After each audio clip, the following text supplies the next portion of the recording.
जय जगन्नाथ जय जगन्नाथ जय जगन्नाथ आध्यात्मिकता को प्रश्न थिला तत्वबोध हेबा परे निष्ठा अपना छाएबा स्वत होई थाए ना ता पई किछि चेष्टा करिबा को पड़ी थाए उत्तर हेउछि निष्ठा अपना छाए बा स्वत होई थाए निज निजर प्रकृति अनुसारे तत्वनिष्ठा हेबारे न्यूनाधिक समय लागे जेपरी शरीरर प्रकृति भिन्न भिन्न होइथिबारु काहाकू थंडा धरिले शीघ्र भल होई जाए तो पुणी काहाकू थंडा धरिले बहुत डेरी रे भल हुए बा भल हुए नाही एहा ठीक सेहीपरी साधक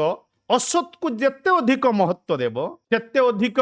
विलंब हब तत्वनिष्ठा पाई एवं जेते उपेक्षा करे तेते शीघ्र निष्ठा होई जाए तीव्र जिज्ञासा थिले वर्तमान स्थिति रे संतुष्ट न हेले वर्तमान जो प्रकार मु अछि ए स्थिति रे मु संतुष्ट नुह निज ठारे न्यूनता अनुभव हेले तथा सही न्यूनता सह्य न हेले अति शीघ्र उद्देश्य सफल होई थाए अत्यंत श्रद्धा थिले मध्य शीघ्र सफलता मिली थाए उदाहरणार्थ जदि महापुरुष कहि दैचंती गुरु को भगवान माना जिबा कथा तो गुरु को भगवान ही मान यथा महापुरुष अच्युतानंद कहि दैचंती अमुक जिनिस सुनारे तैयारी तेबे ताहा सहीपरि सुना देखा जिबा उचित हमकु देले श्रद्धारे भी शीघ्र सफल हो जिवो पुणी आज आध्यात्मिकता को प्रश्न प्रभुजी तत्व ज्ञान होई गले कोन स्वयं रे समस्त शक्ति प्रकटित हो जाए जय जगन्नाथ।